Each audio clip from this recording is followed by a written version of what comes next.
All right. So are you able to bring up your staff portal as well, or are you going to be just watching my screen? I can do either. Sometimes I don't have mine up yet, but I do have my other laptop so that I can. Excellent. So, just because then that way you'll be able to click along a little bit, and I find it tends to sink in a bit more. So if you're able to do that, great. I have a feeling the first part that I'm going to do is go through a couple examples of discipline and grades. And because of the time of the year, and I think your Vision database is based on the current school year, which is 16-17, you actually might not have a lot of data or won't have any data. So if you can follow along, but you might not see anything like what I'm creating. But I wanted to give you the examples to show you a couple other things Vision can do. And then from there, we are going to be going into the creation of dashboards, reports, and then how we can share that with people, schedule it, and also have it appear on your staff portal. Bree, can I ask you to hold Yeah. on for 1 moment, please? Yeah, not a problem. Sorry. Nope, that's fine. So before we get started, though, have you had a chance to go in and use Vision at all since our last training? I have not. That is okay. It is that time of the year. I for sure will be. Yes.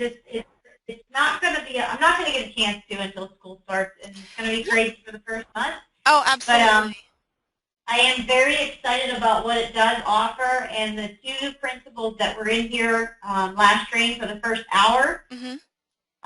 There was the one I talked to, Mrs. Welch, and she was very excited about stuff with the attendance and something else. I can't remember right now. Awesome. That is great to hear. So, we have not had a chance to play with it, but we are going to. Excellent. So what I'll do real quick, it'll be kind of a rapid fire examples. I'll just kind of go through the process again to create both a discipline as well as a grades section because last time I focused on biographical and attendance. So as we're going, if you have a question, definitely let me know. I'll go over something again. And then once I get through those two items, what we'll do is go into, and I'll have you work with me especially in this, is going and creating a dashboard that you'll be able to add to the staff portal here, or at least show you how you'll be able to add it to the staff portal. All right, so what was that? Sorry. I'm trying very hard to get back into my own portal. Sure thing, not to worry. I'm almost there. I found this. I didn't make it. I'm not on this laptop that I'm playing on right now ever. Oh. So I didn't have it saved. Yeah, I find I rely way too much on my save settings for my passwords.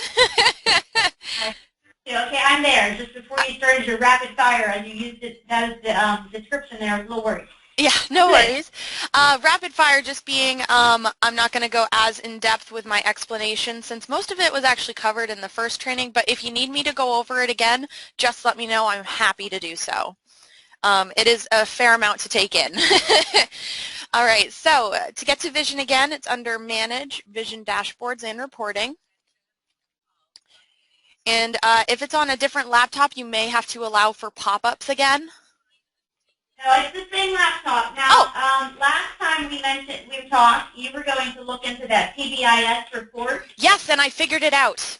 So essentially, if you have access to the administrator account, so it is the account that is, the title of it is administrator, and if you are able to get that password and log in as that administrator, that is where you will get the report, and it has to be shared.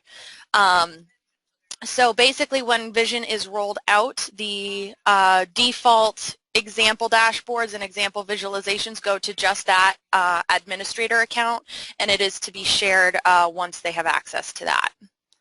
Okay, that account is me, so I will take care of that later. Yeah, so it's not your personal account. It is, I think the username is actually administrator, and then if you can get the password to that, you should be able to log in or get in here the same way, and you'll have a lot more visualizations to work with. So if you wanted to share this with your account, I'll just do that really quick since you brought it up. I didn't want to click into it there. Basically, what you have to do is there will be a little person icon listed there. And then what you can do is type in your user account and click on the person icon. So if I wanted to, let's share it with myself 3 times here. So now if I log into my Bree admin account, so this is not the administrator account, it's just an account I made. So when I close that, and let me go log into that account just to show you what it'll look like. Okay, now hang on before you go on, because I logged myself out as my one user and I logged in as administrator. Mm-hmm. I still don't see it, the PBIS. Let's see, so you still don't see it in the, And I'm logged on as administrator. And under my items, I still see the same things. That's interesting, because that was what I was told, because if you had the administrator shared it, it would come up in this shared with me folder. So yeah, now when I log on as the administrator, which I did, with the username as administrator, I still see my training attendance. That's the one that I had created. Now does the administrator see everything? No, that shouldn't be the case, because each user account for Vision should be its own account. Right. Because if I log in here, so this is my admin account, Vision Dashboard and Reporting. So since this is my administrator account for your entire database, not just the staff portal, for the entire database, that's why I see these extra ones. If I were to log in to Bree admin.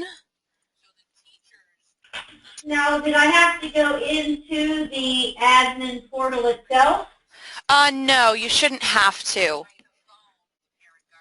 Not unless the admin account only has access to the admin portal, in which case that you might have to do that. But so these items here are what I created as this account. So let me just create a dummy one just to double check that that is the case. So I'm going to put in here, this is a test to see if I can see. Save.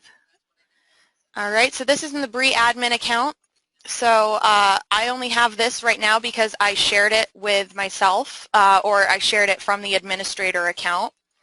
So if I now sign out and go back into administrator, let me go manage, Vision Dashboards and Reporting. Yep, so each account should be its own. So the fact that you are seeing yours, when you log in, are you typing in administrator as the username? Oh, yeah. When I go to when I close the Vision and I'm back to where it was just the portal, where we click manage, and I go to the drop down there to say to sign out, it says administrator sign out. Probably because your user account is an administrator account, but it is not the administrator account, if that makes sense. So go ahead and sign out of your staff portal. And are you able to access in your MMS database? So let me go ahead and log into mine just to show you for user accounts. Yeah, I know where it is. Okay. Because then if you log right now, but okay. But once you're able to log in that way, I do know once you can log into that particular administrator account, you should be able to get that item, share it with yourself, and then you'll have access to it. Oh, all right. All right, so let me go back to my staff portal. All right, manage, Vision. All right. So the first examples I am going to do are with discipline. So I'm going to go into Analyze and Visualize. And I'm going to first create a table, and then I'm going to show you a couple examples of the graphs that you can use with the information. I find with discipline, table I think works best, and then I also really like not scatter plots, but curved line charts work really nicely, and heat maps work really nicely as well. So the first thing I'm going to do is rename my visualization, because otherwise I will have a ton of untitled analyses. So discipline. And for this information, we do provide you with the ability to do just a student discipline view, which does list everything for you. But what I like to do is I like to work with both the bio information as well as the student discipline information. So I'm going to first select student bio, which just gives me a lot more to work with. And then I'm also then going to choose the student discipline view.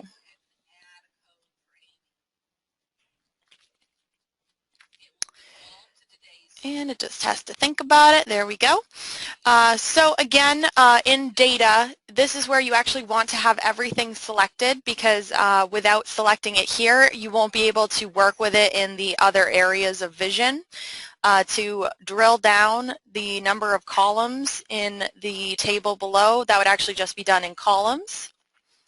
So I'm going to select none, and then pick and choose a couple different areas here. So I think my student first name, last name, ID, and then infraction description, which is here, code and date, and I think location is what I also want.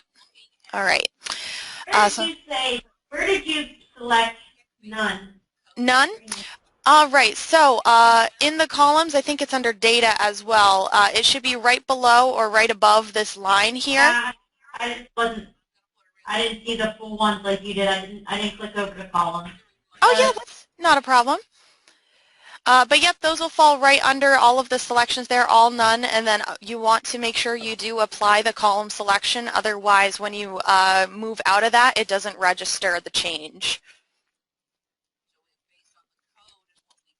And also with the infraction information and discipline information listed here, you'll notice that there are two colors. We have blue for the biographic, which is just blue is assigned to the first data source that's brought in, and then red is assigned to the second data source that's brought in, but in this case it's discipline. But there's a lot of blank values here. I know that I have discipline records, so what I have to do is go into my filter and do two things. I'm going to do my active filter because I don't want to see infractions of students that are no longer at my school. So I just add that there. And then the second filter I want to do is going to be saying I want to look at the infraction. Well, you could probably pick one of these three here. So you could choose infraction date, code, or description. And what you want to put in is if it is blank, then I don't want to see it. So what I'm going to choose, let's see, is infraction date, I think is what I'll work with. So instead of equal to, I am instead going to choose not equal to, just because then I can specify I just don't want to see anything that's blank rather than coming up with a date range, but you could do that as well. So if I did greater than, you could do a specific date range, or you can choose date range and then pick between two dates. But in this case, I just want it to be not equal to a blank value. So when I add that, it should make it so here are all of my discipline records, and I only have about two pages worth. Now I have one student who is filled with discipline infractions right now. All right.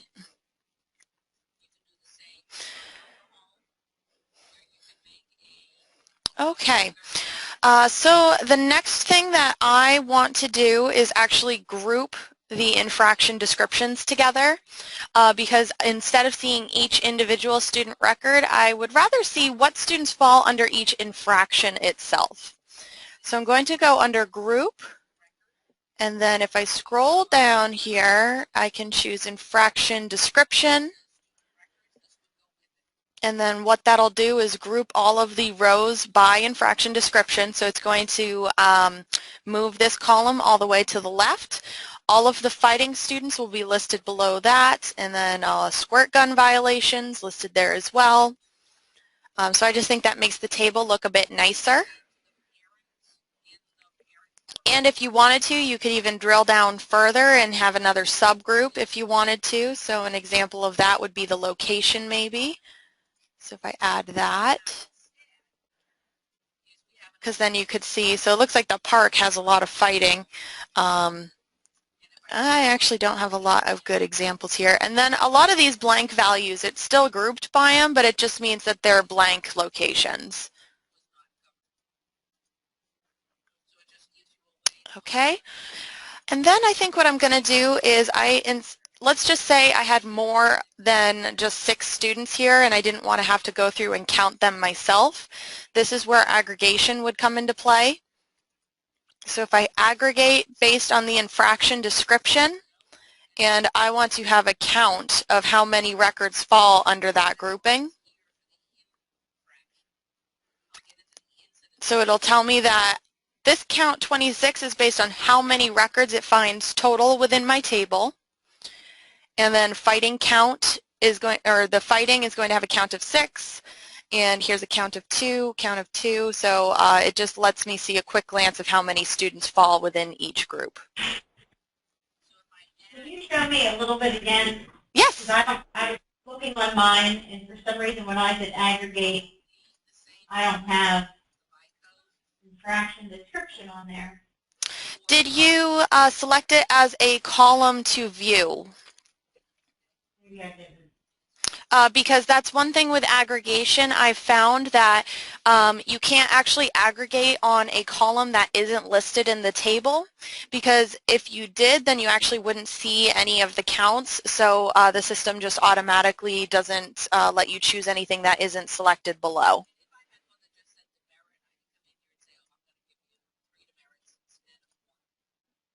I have it in the data, and then in the column, I don't. Infraction is... Maybe because I don't have any? Oh no, here it is. Why is it out of order? Well, even if you didn't have any, you should still be able to potentially aggregate. I have it. Okay. It was not in the place that everything else was in for some weird reason. So we have to aggregate some. You did count, right? Did you use the function count or, yeah, okay. Yep. That's what.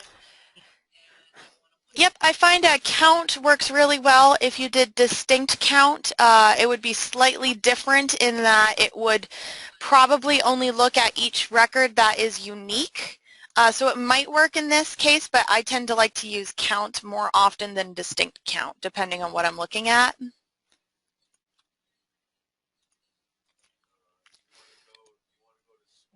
But then that way you're just able to get quick glances at this group is the fighting count, so I know I have 6 students, so without even having to go through and count all of those, I can just look and know what I'm looking at. I like that one. Yes. So I'm going to show you a quick example of a formula. Because this is still a date that can be used within charts. So if I go into the line column, I can still use infraction date, but for this particular table, I want it to be more legible or only show me the day, month, year. So to do that, I actually have to create a formula column that is going to convert everything that's in here into the type of a date that I want. So I'm going to just call this infraction date, so I'm going to spell it out. And then this formula, and it is in your cheat sheet that I gave you, is going to be a convert, and then in parentheses it's going to say date. You're going to then select the particular column. So I want to focus on, there we go, infraction date. And then it's going to be another comma, there we go, and then the number 110.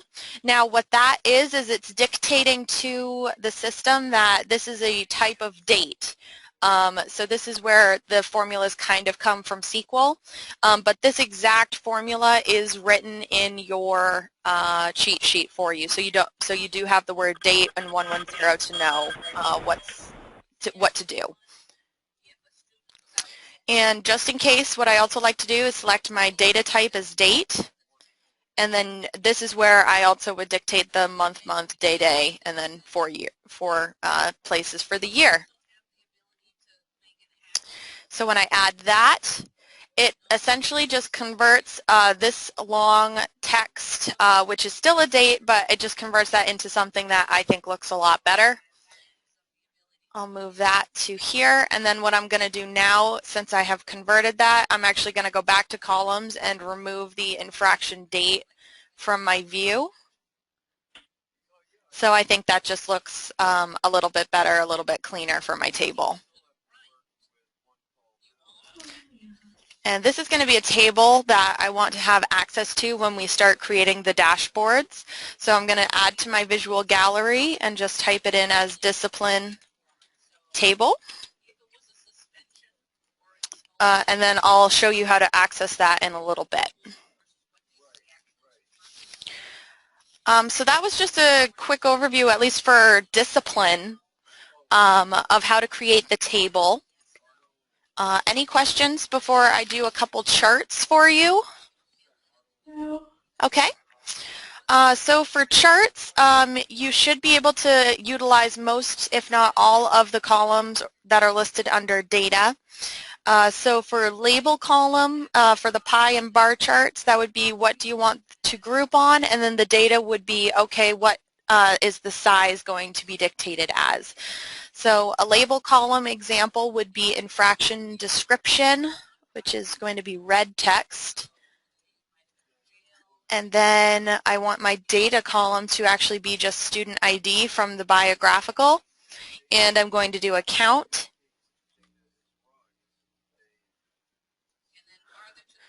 So then I get a nice pie chart that's going to show me the counts of the students as well. So it's just kind of to go along with the table that I just created.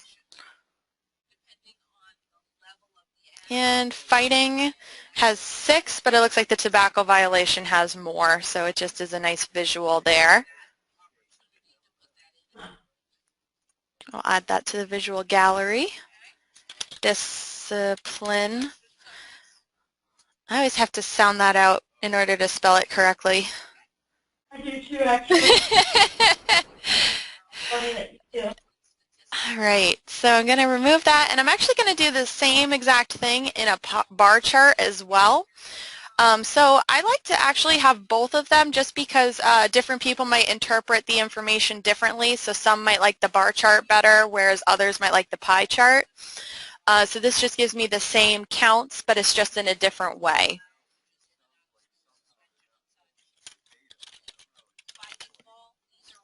Okay. And I just do out of habit, I create the visualization. If I like it, then I add to my visual gallery and then remove it, just because it tends to load a bit faster when it doesn't have 5 or 6 different charts to work with. You can keep them there if you want. I just know for training purposes, I like to delete them as I go. And let's do a line chart really quick. So this line chart will take either the infraction date that I converted, since it is a date, or it will take that infraction date that we had coming into the system. So I'm going to work with the formula. And because I selected a date value, it is going to ask me how do I want to sort it by. We have the option of year, quarter, month, and day. So for this example, I'll just choose month. And my y-axis, I will choose the infraction description count again. And let's see what that looks like.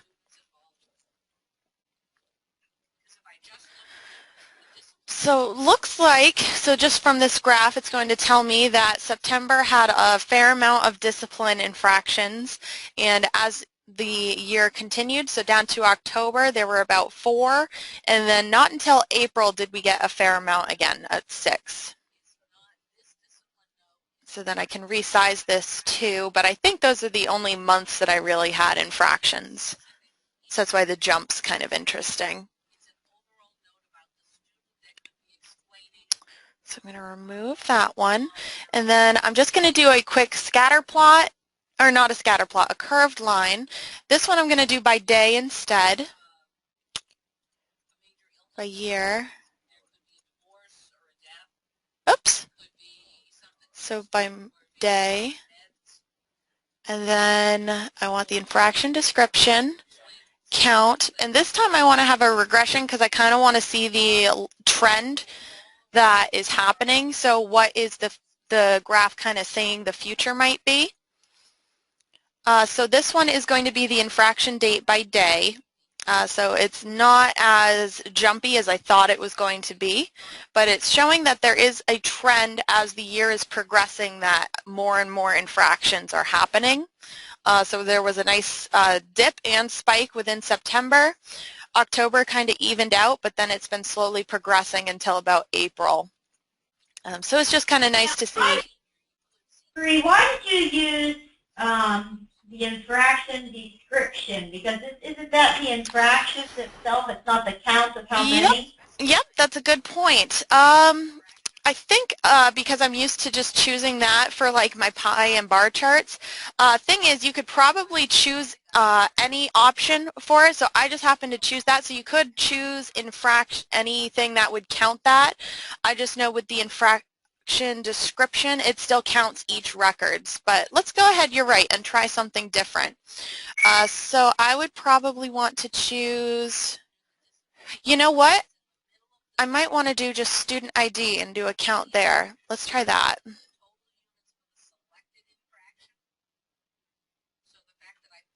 So it's still the same, but you did have a good point. But at least this shows me that it is counting it by student. Yeah, okay. But you did have a very good point there. So let's just get rid of that one. But the linear trend regression is nice because it kind of shows you what the trend is going to be, or what actually happened versus what it is predicting is going to happen. And I think because there was such a gap between October and April for infractions being entered, that's why the line is kind of going above it. So the trend at this point is that it's going up, but because there was such a gap, the line is just filling in to get to that point, but the trend is that it is going up at that point. Scatter plot, I'm actually going to hold off until I can get to grades and show you a better example there, because what it does is it takes two integer values. It can take date values, but I find it works a lot better with specific integer values, so I'll show you that when I show my grades example.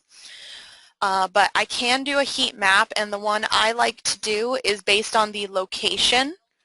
So let me go ahead and go location, and the size column I want to do as my, I actually have to have another formula. I forgot about that. So heat maps, the size and the color take integer values. So it does have these values here, but these aren't what I want to use. So I'm going to go back and create a formula that is an infraction count. And I'll show you why. Okay, so this is going to be a case statement. So basically what I want the system to do is if there is a value within, I'd probably choose infraction code, then I want the integer of 1 to be listed there. Otherwise, I want it to be a 0. So case, and I'm going to choose that infraction code when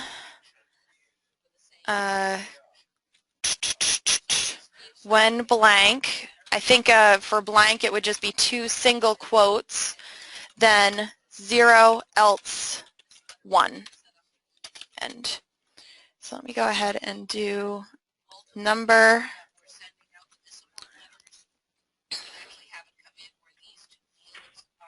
So now each of these infractions are going to have the number 1, and if I were to go back and allow for some of the records that didn't have infraction information to show, they would be zeros listed there.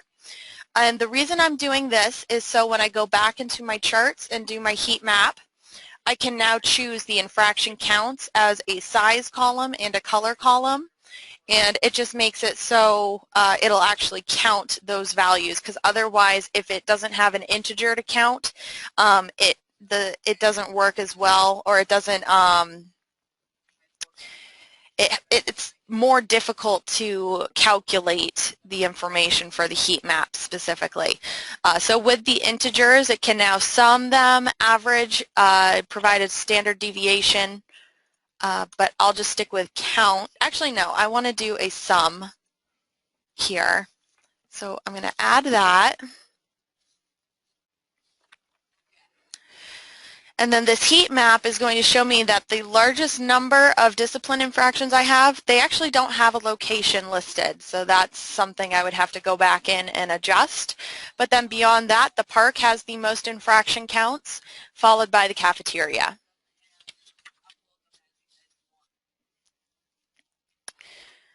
All right, and then for a gauge, this would be something I would suggest maybe like in the beginning of the school year. Oops. Because what you could then do is with that infraction count is decide, okay, we want to have a set number of maximum infractions that we see as reasonable. So let me just do 0 as the minimum, 5, 10, and then 20 as the max. And what's nice here is that you can actually change the colors. So in this case, I would probably want the lowest number to still be a good number or a good color. Goal number 2 would be slightly off, and then the max I would probably put in the red, but you could choose any color you want there. So when I go and create this chart, it's going to show me that even though my goal was to have 20 or fewer infractions, what I currently have is beyond that. So that would be a good example of using a gauge. And then I'll just do a quick cross tab. So this would be, I would want to, kind of similar to how the table is listed here, only I just don't want to see all of this information. So what you can do is a header column of the infraction description, so it'll list it for me. So we'll do that. The label column I'll do by gender, but you could choose year of graduation or any other field name here. So we'll do gender, and then I'm going to aggregate on the infraction count again, and then I'm going to do that sum.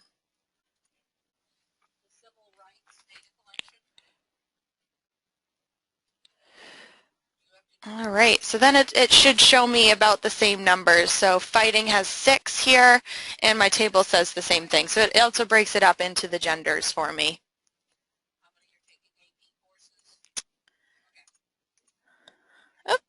Thought I clicked it. All right, any questions on getting to this point with discipline? Or would you like me to go over anything, try to create a table that you would want to see? No, I've liked all the ones you've actually shown. Uh-huh. So awesome. Now we don't have it. Oh, go ahead. Many things. Okay, in my head I'm thinking of many things, which is then taking my mind elsewhere. Yes. Thinking of all those other things. And I hope when I finally get the chance to do it, I can get them created correctly. But between your training that you're giving me and then the places you showed me to get to look at them again, the formula sheet you gave me. Yes. I think I'll be okay so far. I think you will do fabulously. Let me also show you our knowledge base articles. I'm not sure if you've ever been there before. But if we go to our website, so the cri-mms.com, and go under knowledge base, so you don't even have to log in, you can just click on this link that's over here.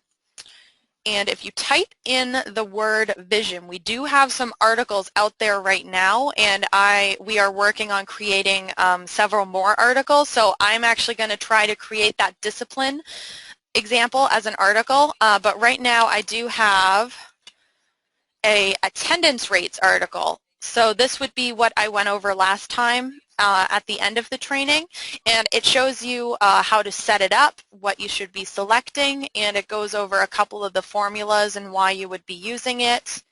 and then some of the visualizations as well.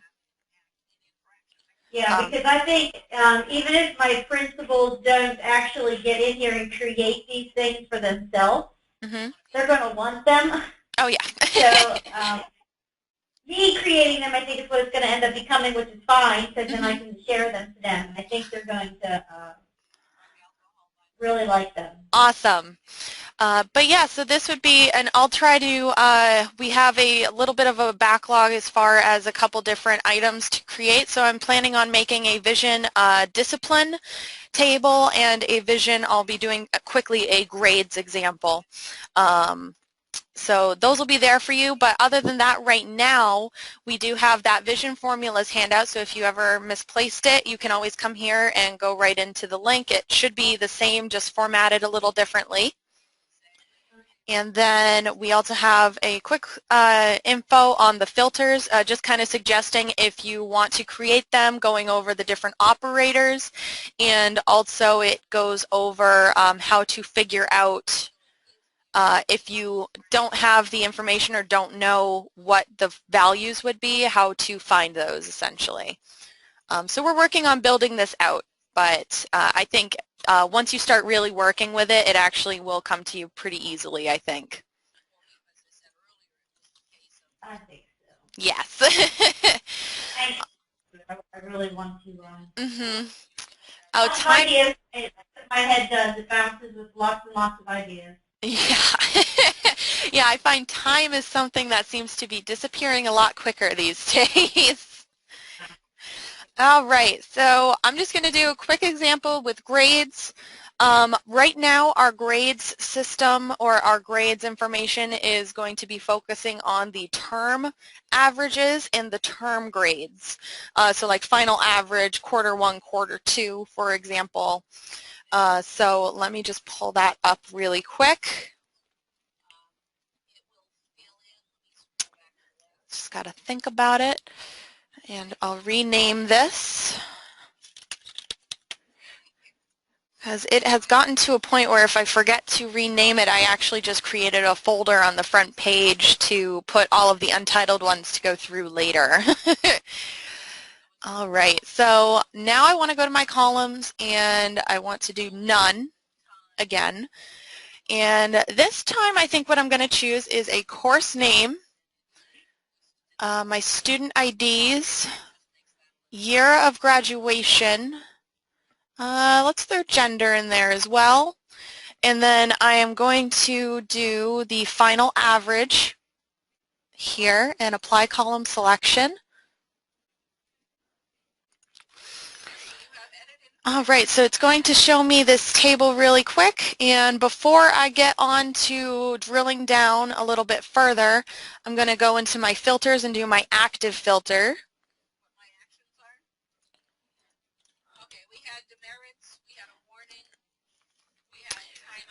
All right, so now I know all of my students listed here will now be active.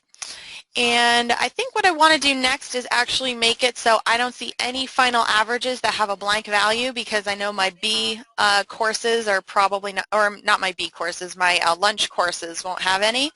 So to do that, I'm going to select the final average, which is up here.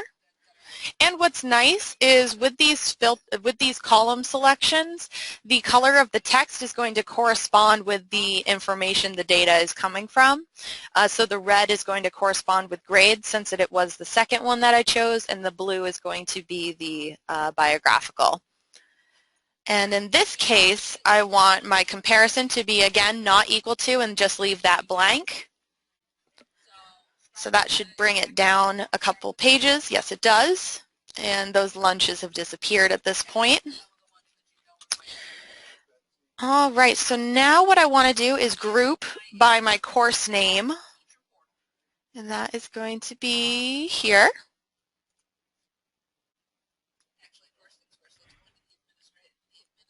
There we go. So now all of my accounting information's here. And I think what I actually want to do is create another filter that just limits the number of students I'm seeing.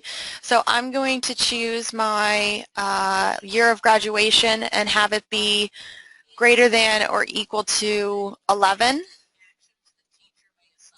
So I only want to see 11th and 12th graders here. And that should hopefully, oh, maybe that didn't drill it down. So let's try the replace that. What was your FAV filter you used? The FAV filter was, so if I click on it, some areas, if you click on this blue link here, it's actually going to populate what it was that you did for either the filter or formula. So what I did here was just I did FAV is not equal to, and it was a blank value. So basically what I wanted the system to do is go through this column, and if it found that there was a blank value, then I actually don't want to see that in my table. Let me remove that really quick. So that's what that particular filter is for. So the brackets there, I actually didn't enter those. That's just the systems operator for blank. And all right, so I just want to test something really quick because as far as I know, yeah, so even though the FAV is coming in as numbers, they're technically coming in as a string value. So what I have to go, otherwise I'd be able to access them here in the scatter plot since it takes integers and dates. So what I have to go and do is a formula, and this is going to be a cast formula. What a cast formula is it's going to take whatever value I have listed in the column and it's going to cast it as, you can choose an integer, which is what I'll be doing. You can also cast it as a string. So if I had numbers listed here, I could always say I don't want it to be a number, I want it to be a string that shows the value. So this one is going to be FAV, oh that is not FAV, FAV int.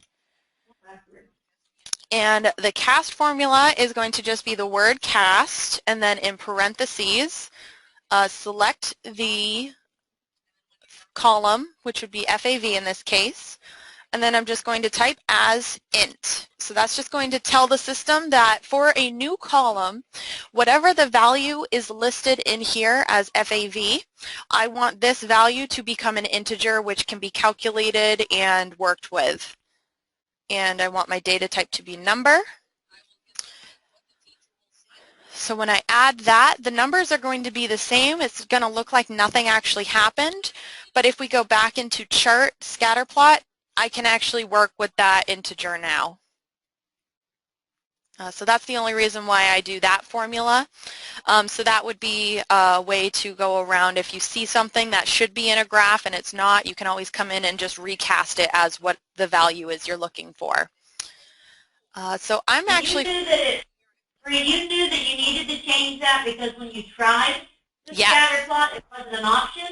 Yes. So let me just go ahead and remove this really quick. So you don't have to. I remember seeing it. I just wanted to make sure that that's what I was seeing. Yes. Yep. So because the scatter plots, curved and line graphs, they work with date values and they work with integer values. So currently everything that's coming in, at least for grades, are coming in as strings. And the only reason I found that out was because, yes, so with the drop-down, it's only going to show you the values that this chart can actually work with. So it's now that I created this and they are integers, I can now work with that value. Pie and bar charts, you shouldn't have to worry about that at all. You should be able to utilize most of it. It's just the center 3 line, curved line, scatter plot, and parts of heat map. So not the entirety, so the label column is fine, but the size and color do require sometimes integers. So it really depends on what you're looking at or working with. I think same with gauge. It just because otherwise it can't calculate anything. And I'm actually going to create another one for my mid-year average as well, just because to show you the example I have for my scatter plot as int, and rename that. There we go. All right, and since I created these two new columns, I only brought in the FAV. I'm going to go back into columns really quick and just deselect FAV since the two new columns were created by the formulas. you were able to create that formula because you had MAV still selected in data. Mm-hmm. Even though you didn't see it in columns, you can still make a formula with it. Right. Okay. All right. So now what I'm going to do is, do I aggregate here? I do. So going to aggregate, what I'm going to do is I want to figure out what is the average per class that these grades are coming in as. So I'm going to choose my data column as FAV int. So again, this is the integer value that it's going to be able to calculate. It does provide you with a couple others. So there's grade view, course view, and it's showing all of the different columns that you can see in the table below. But it definitely calculates, or you have more options if you choose that, whereas if you choose student ID, I think you have a couple less. Oh, maybe not. Huh. All right, so student ID, I want FAV int, and I want the average. So when I add that, it's going to give me a couple different averages. This top average is going to be the average for the entire school. So my school's final average is 85. Below that, in each subsequent class, will show the average of that particular class. So if I go to another page, I think I clicked it. Yes, I did. It'll show me Accounting 2 has an average of 82, Advanced Art has 83, and so on.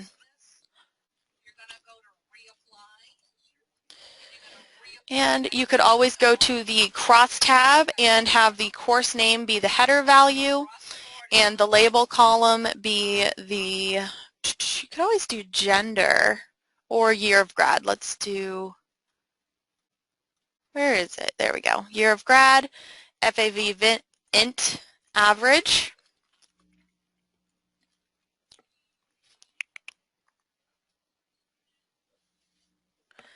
So then you can get the averages based on year of graduation and by course here.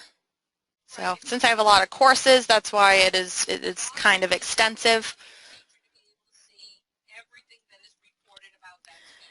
All right, so let me just show a couple charts because I'm pretty sure you'll understand.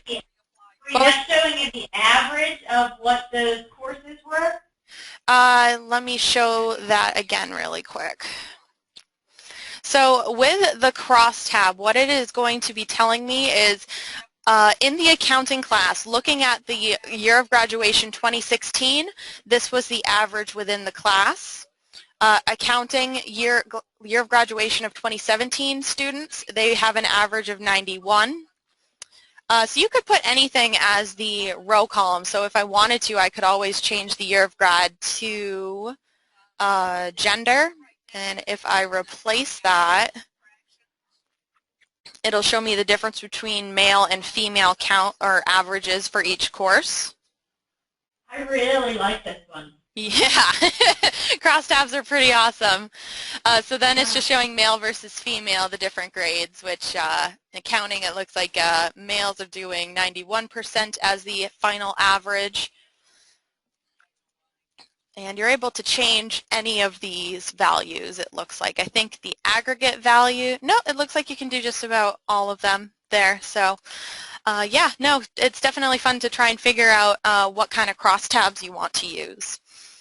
So for charts, what I'm going to do is focus on the scatter plot because I think this is probably my favorite as far as the examples go for scatter plot. So the reason I made the final average and the mid-year average as integers is because I wanted to compare if a student got a certain mid-year average, what does the trend look like? So based on their mid-year and final averages, what does the trend look like as far as if they had a low mid-year average, what is the trend for the final average going to be for students? So just has to think about it. Not based on a course, or is based on the courses still? This is not based on a course, though. If you created a filter, you could filter it down to the course itself. So let me make this a little bit bigger.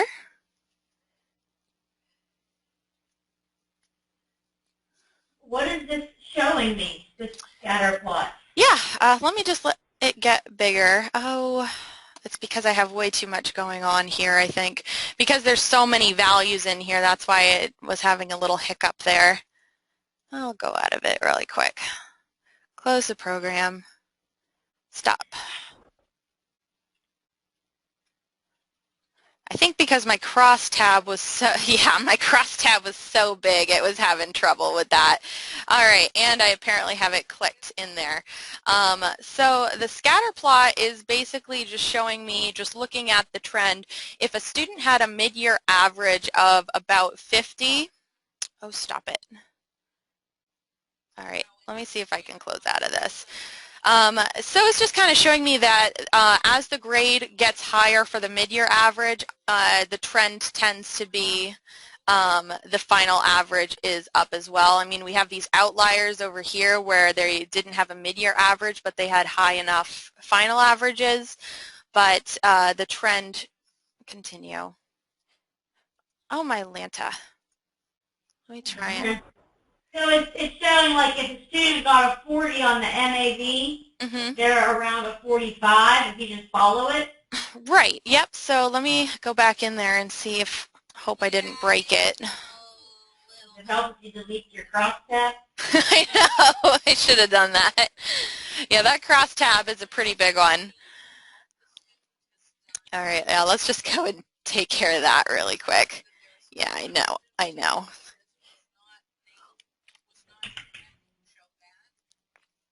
Okay. Should be a little bit better. I know scatter charts tend to also take a little bit longer just because, especially with the amount of data here, so like I have 193 pages, each page having 20 records, so that's why it's taking a little bit to load. But yeah, so it's basically just... If you don't filter it down by a grade level or something. Yeah, then you just have to be a little patient with it because this is kind of a calculation and it's trying to put all of the points in there. So yeah, so it just looks like so about the average is, all right, we're just going to move that over there for now. And so yep, as your example, so 40. Then we have a student here that had about 40, I'd say 43 or so, and that's how the trend tends to be. It usually tends to be about the same. So 60s tend to be around the 60s area, hundreds up to 100, but they are also showing that there are students that have like not doing as well. So there's a nice trend here showing me that even if their mid-year average was good, their final average may not be good. And then same thing where they might have a higher final average but not as high of a mid-year average. So this student failed their mid-year, but they got a 70-something for their final average.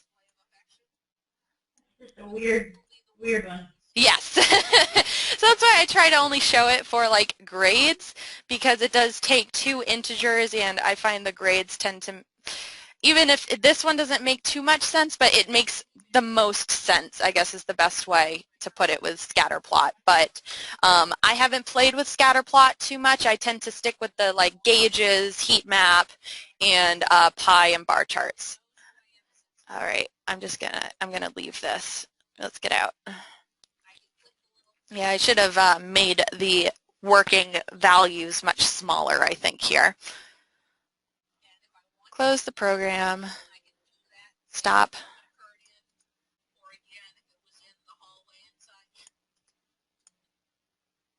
Come on.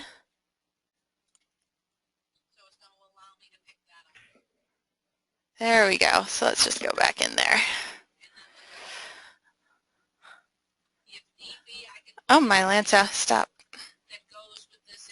All right, so I'm going to get out of grades. And before we get into the dashboard and reports area, do you have any questions or do you have any ideas or thoughts of like a table that you might want to see if Vision can do? No. Okay. No, you gave me some ideas, but I don't need to see them. Yes, fair enough. All right, so design a dashboard and design a report is where we are going to start bringing the data together.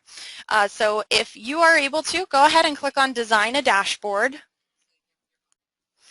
And what this is going to do is first bring up a visual gallery. So this is where all of those items we had been adding to the visual gallery are going to come to.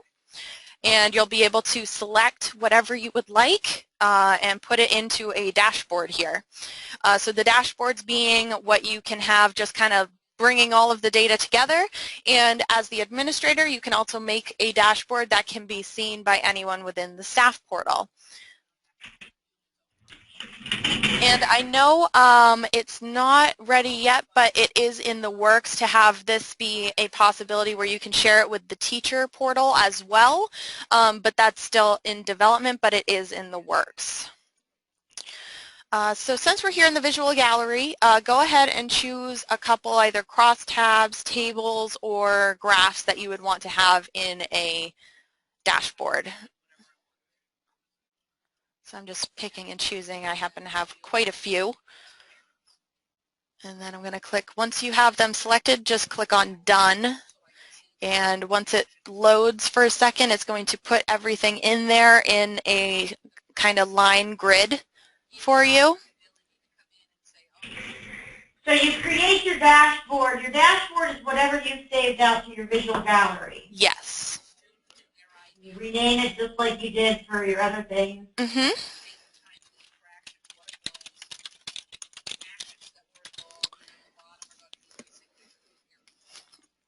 Now the dashboard, yes, is going to be working with anything you save to the visual gallery. When we get to reports, that is where you're going to have much more freedom with customizing it. So you're able to add in text, you can add in images, you can add in hyperlinks and links, and you can have it saved to a PDF, etc., and have it scheduled to be sent out on a regular basis. But dashboards would be how you want it to display for the staff portal. So right now all of them are kind of listed in a line here, but I want to bring them up and have them side by side. So to do that I have to change the layout, and that is done with this gear within this new tab, which you can change the name of the tab by that gear as well. So rename tab to discipline. There we go. Hit enter. And then if I go back in, there's a change layout function. And this is where you can choose up to 8 different columns. So you can go up to 8. I usually suggest 3 or under just for the sake of size in the staff portal and just for dashboards so there's less scrolling. And we also have a freeform option, which I'll get into in just a moment. But with the number of panels and columns, let's choose 2. But if you chose any of the numbers, you would have the option to have all of the columns be the same width. You can also choose either the leftmost or the rightmost column to be wider than the others listed there. So 2, it would be just wider than 1. So if I go up to 5, it would be the leftmost and the rightmost of those group of 5. So I'm going to stick with 3 for now.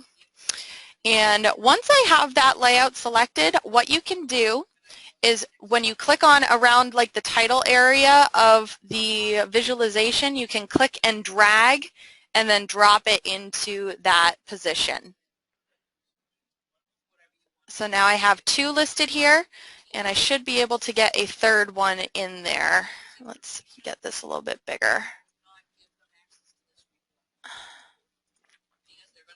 There we go. There we go. Oh, come on. So let me actually try something really quick. There we go. So in that case, because of the 3, because of the size of the visualizations, I did have to zoom out a little bit in order to get that third one. So that's why I say I tend to stick with 3 or less columns just to make the sizing work a little bit better. And then I could bring this guy up and this guy up. So then you can just drag and drop and have them listed however you'd like. So you can always move this one over here, this one over here. And now I have a table and a bunch of visualizations that went with that table. So this would be all discipline.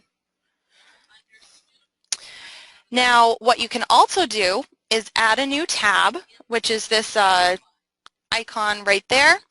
You can then, again, choose some new visualizations. So I'm going to choose the same ones, though. There we go.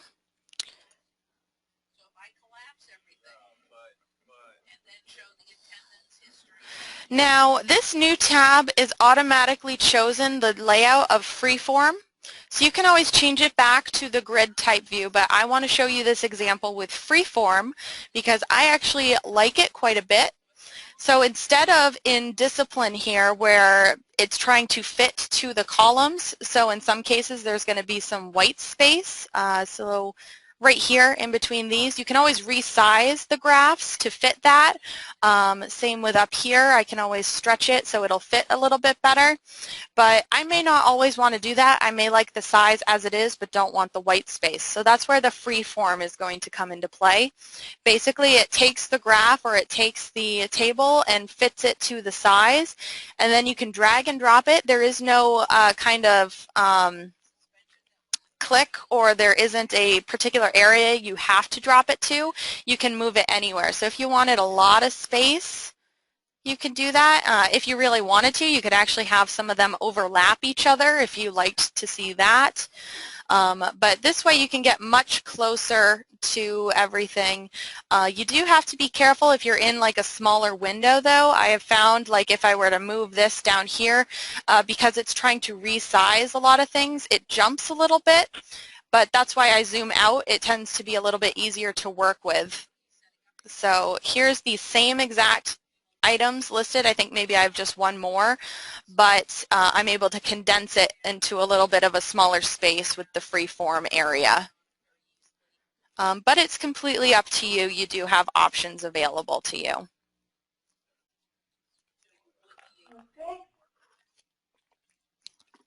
So that would be a dashboard. And what I'll do at the end of the, well, actually I'll do it right now since we're on dashboards. So if, let's say, you wanted this to show up on your staff portal, all you would have to do is, let me go back out really quick, and you would just have to go into your dashboard. So it's the initial entry into the dashboard that you need. You would copy this long URL that's listed up here, because what this is going to do is create an iframe of your dashboard, and we're going to actually put this into the administrator portal. So I'm going to... Hang on for a minute, Bree. Yep. Okay, so you went back to the front, you clicked the dashboard. Okay, there I am. Then yep. where'd you go? Yep, so like you said, I went back out because what you have to do is when you go initially into the dashboard, that's the URL you want to use. So it's just going to be this string of text that's listed right at the top. And you just want to copy that. And if you exit out of there and then go to the admin portal,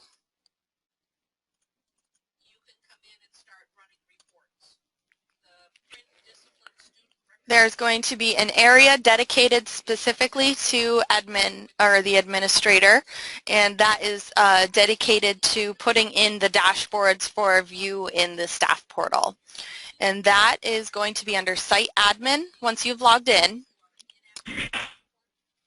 Site Admin, and it's going to be in the second column at the bottom called Configure Vision.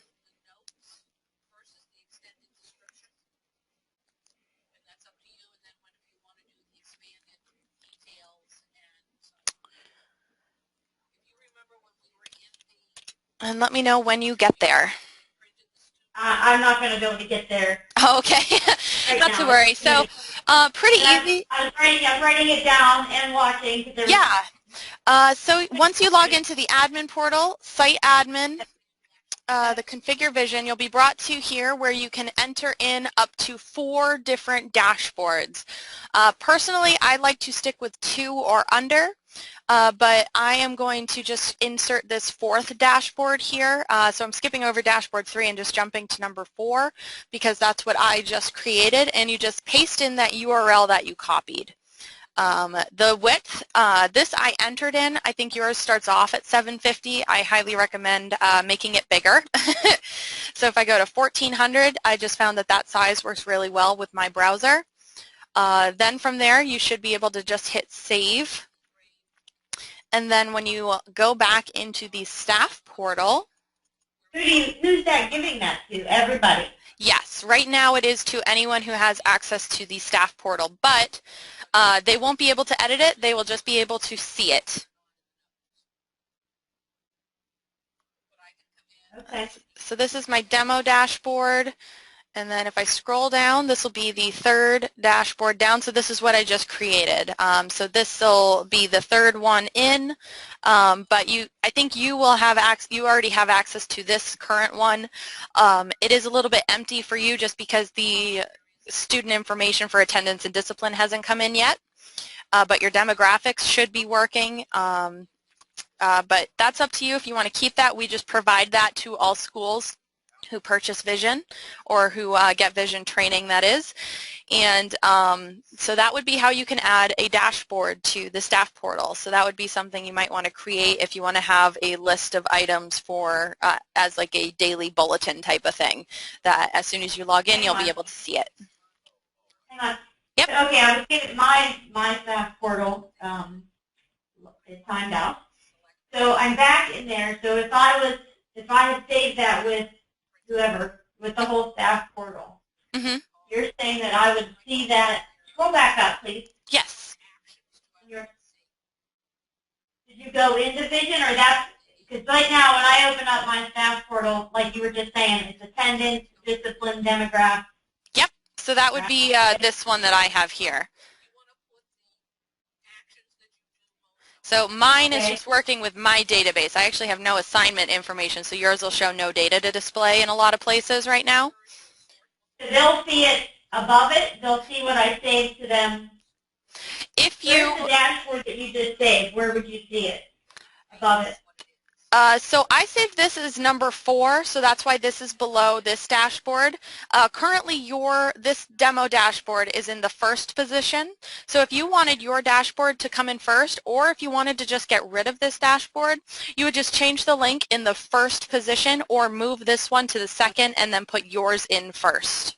So if I saved this, if I would have saved it, it would have been number 2 or 4 or 3. Right. It would be below that. Okay. Yes. Yep. So all you would just have to do is move the first URL down to either the third, fourth, or the second position, put the dashboard you created in there, and it would appear first. And if you wanted to have the link in there to save the link, but you did not want to necessarily have it be seen at the moment, let me go back into Configure Vision. In order for it to be seen, this in-use checkbox has to be checked off. So even though I have a link here, because it is not in use, this link is not going to be seen right now. So only these 3. So if I went ahead and just deselected this, keep the link in there in case I want to activate it again later.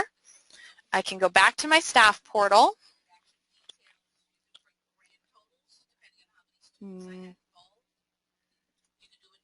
Thought I clicked it. There we go. And if I scroll down, I'll only have 2 dashboards visible to me right now. And it looks like you can edit this dashboard, but that is only because I, as the administrator, have created this, and I'm logged in as administrator here as well. If I were to log in as a Bree teacher or a Bree admin instead, so a user that did not create this dashboard, I won't be able to touch this. So just as a heads up, because that was something I found a while ago, and after testing it realized I actually can't edit it as a different user.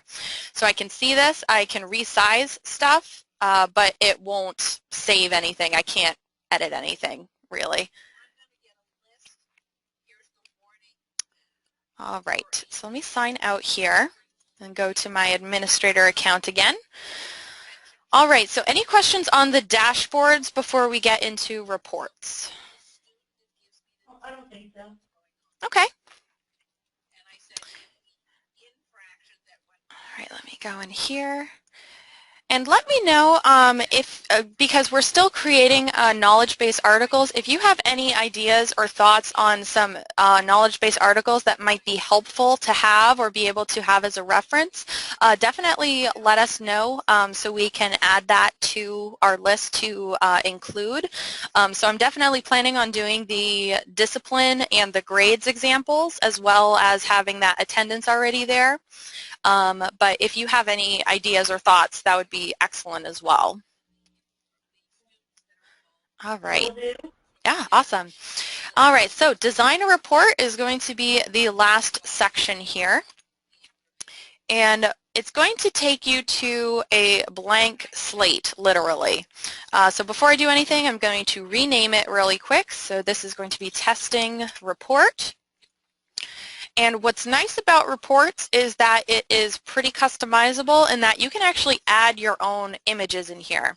So let me, before I get started with creating this, let me show you an example dashboard that I have created. Oh, that's not it.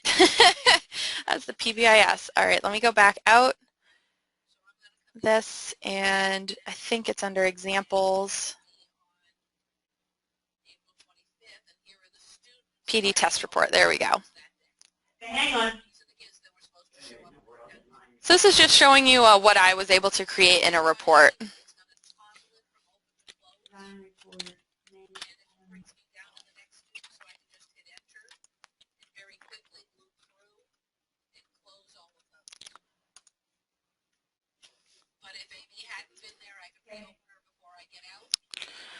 And I'll show you going through, I'll try to recreate this for you in the example, but this is just kind of showing you I have a image that I have uploaded. I can download it as a PDF with this link here. I have a bunch of text, so if I wanted to explain a couple things or have this and kind of do an explanation of what this crosstab means, same with the bar chart. And this is just done. It is called lorem ipsum text. So essentially, at first glance, without reading it, it looks like a full paragraph. So it actually isn't a language. It's just kind of filler text. Hey. Oh man, if this was another language, I'd be so impressed with myself. I was like, what is that? Yeah, it's at some point I plan on putting in actual paragraphs, but this was just as I was creating it, I wanted to just show that you can have paragraphs of text in here. So I also included a table here and some of my visualizations as well. But let me go ahead and go back to the initial one and start creating that from scratch. So in my testing report, this is going to be a drag and drop based type of report that you can do. So any of the boxes over here you can drag and drop in to add that element into the report. So I'm going to start with an image. So it's going to be kind of like a header image. So I'm just dragging that new image in. And I have a couple settings options here. Do I want to keep the original size of the image or fit to size? I tend to suggest the original size and just try to, when you upload it, have it as the size that you would want to see printed out. You can include an image URL, a upload image so you can browse for a file, and once you've uploaded some images, you can actually choose from previously uploaded images. So I happen to have a CRMMS logo here that I'm going to choose. I do want it to be centered, so this is the image alignment. And you can actually have a border around it if you would like as well. This image here means that there is no border even though these parts are set up. But if I wanted a full border, 2 pixels, I could also change the color by clicking on this little color box here.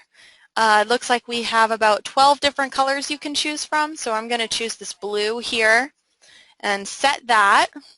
So now I have my header for this report. So this is coming in as the size that I uploaded it as, and it's got the blue border around it as well. And you would use these reports, Bree, so that you can print them out and get them somewhere? Yes, so you would be able to print them out. You could create a PDF with them, so it would be kind of like a way to distribute information, so not just the graphs, but you can actually look at the graphs and give a little information behind it possibly. So if I wanted to, I could add in that new text element here as like a introduction to what this report is. So let me do 2 paragraphs here. So alignment, if you want bold or italic throughout the text.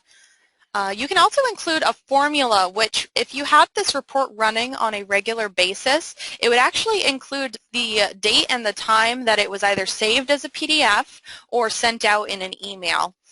So I'm going to insert the date time here, and then I'm going to just paste in some of that nonsense text here just to have as filler.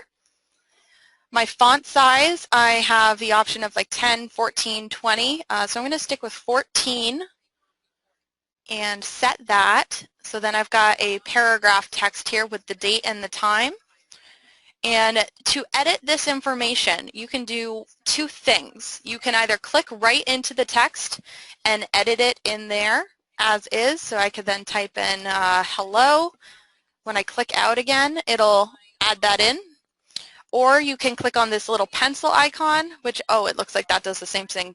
So clicking in the pencil icon. Or you can click on the gear, and that just brings up the settings panel again for you to work with the information. So close out of that. Now the next thing I want to do is I'm actually going to add a little bit of space in between the image and the text, because if I go to my view, it's a little bit close to the border. So I want that to be a little bit more spaced out. So I'm going to go back to my design mode and click on this and drag this add space element in between the text and the image that I have. And it allows you to choose the number of lines that you want as the space. So I'll stick with 1 just to have a little bit of space there. And you can have a border if you wanted to as well. So I could have a 1 pixel border on the bottom. Actually, I want to do the top, I think. Set. So then if I go to my view again, actually doesn't look very good. So I'm going to get rid of that border. But it puts a little bit more space between the blue border and the date.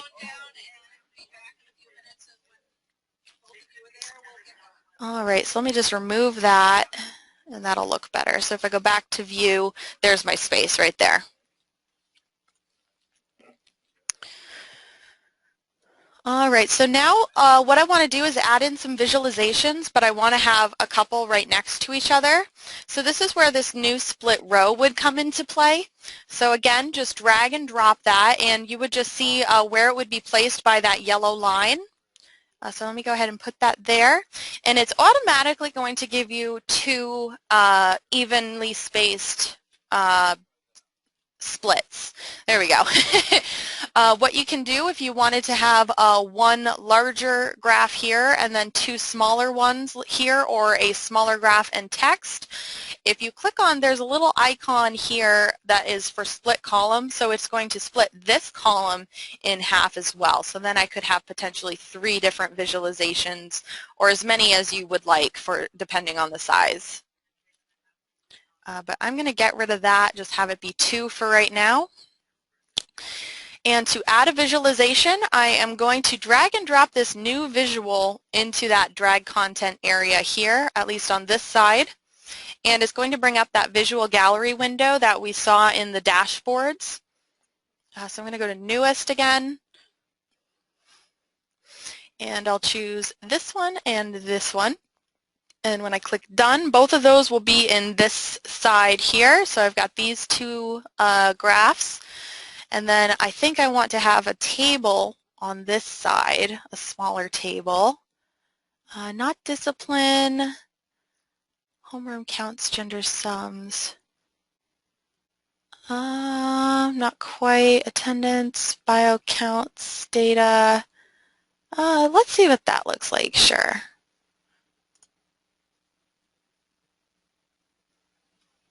All right, that works. So then that table is just going to show me that information here.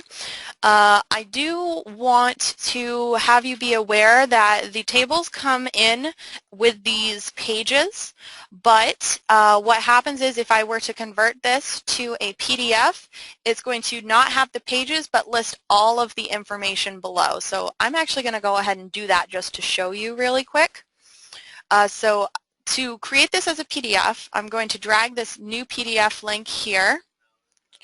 I'm just going to leave everything as is, but you do have to choose the page size that you want the PDF to be created for.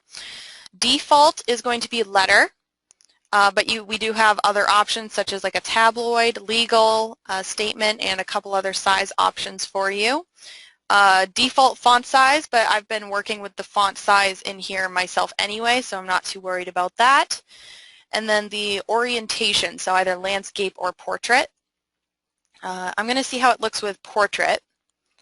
That is one thing I have found with reports. Depending on the visualizations you use, you might have to do a little trial and error as far as what is going to fit in a letter format versus a like portrait versus landscape format, because sometimes it's not that it doesn't translate, but the sizing is kind of funky.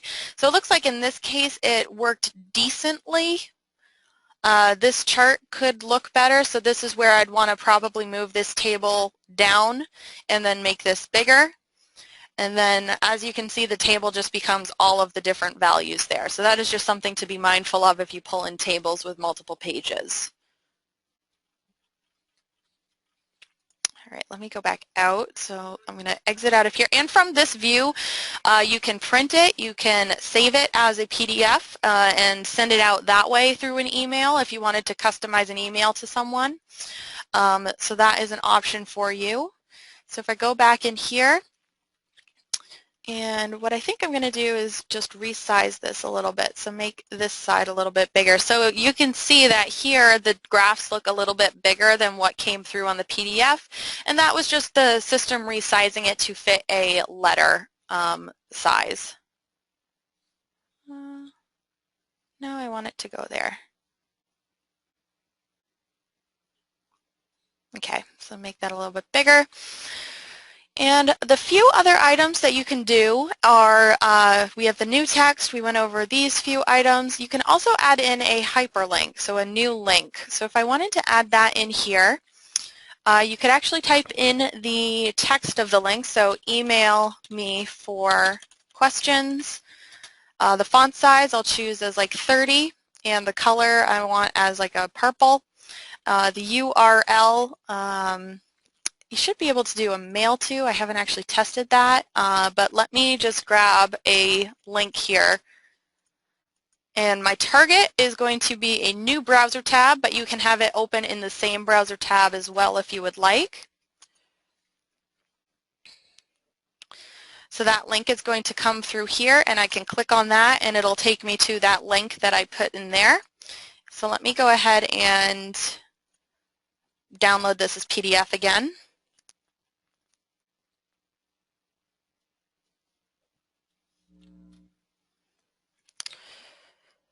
Oh, it looks like the link doesn't go through on a PDF. That's all right.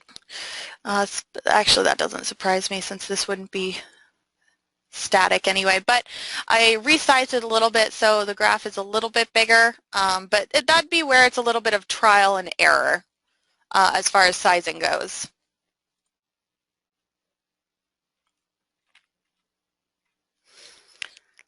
Okay, and before we finish today, I want to go over how you would schedule this report to go out. So I am going to go ahead and show you by, if you highlight over a report, you'll notice you have an extra icon listed next to the report title. So it's a little clock here, whereas the other items you only have like a person and a trash bin. So if I click on this clock here, what's going to happen is it's going to bring up a new window for schedule. And from there, you would enter in a from and a to address. You can also add a CC and a BCC if you would like. And then you would also enter in a subject and a message. This is a test. To schedule it, we provide the option of doing it just once, and you pick the time you want it to go out.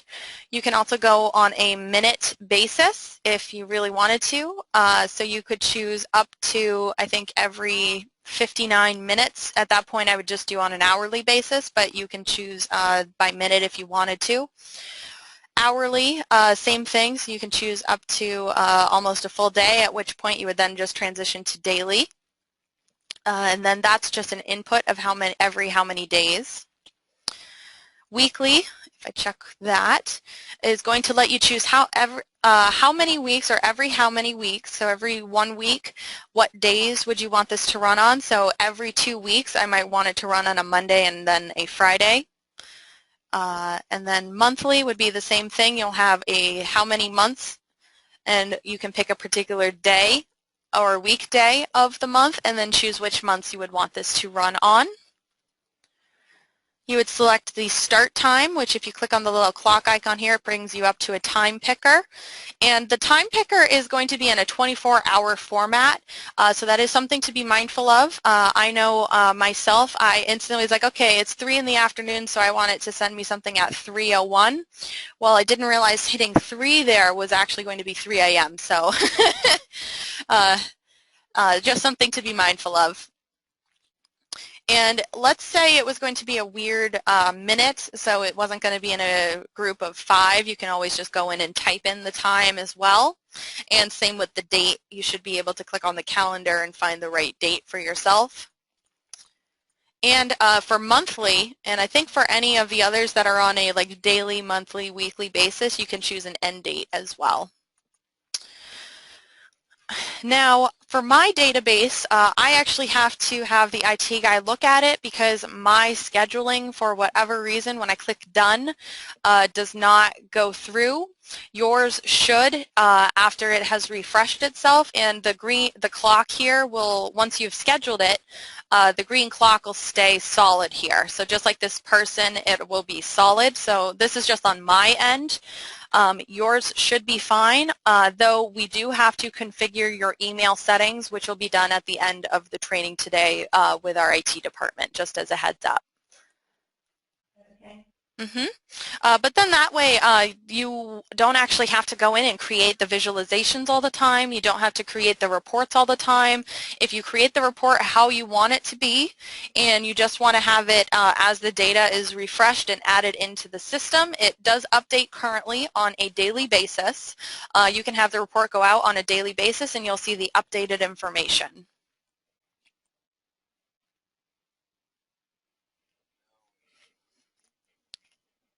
All right. So the only other thing that normally we would cover in this second training would be the Vision Data Loader.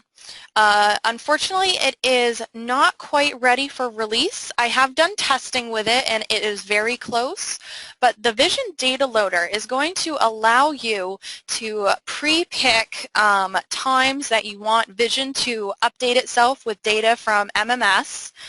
So you can pick, instead of a daily time frame, it can be done hourly and daily, but you pick the time, and then it can also be run immediately. So if you as the administrator went in and ran the Vision Data Loader, whatever information was just inputted would be updated automatically for you. It also is going to provide you with the ability to upload custom data, so custom CSV files that does not have to be from MMS. So you can input data from any other source that you would want. So that is getting there, and then you can also upload SQL scripts as well to run. So it's coming, and it is something that I will reach out to you once it's ready to set up another hour of training at another date, but that's why we're just cutting this training a little bit short to save that hour for the VDL when it's ready. You said that was called Vision Data Loader? Correct. So Vision Data Loader, also known as the VDL. Okay. Mm-hmm.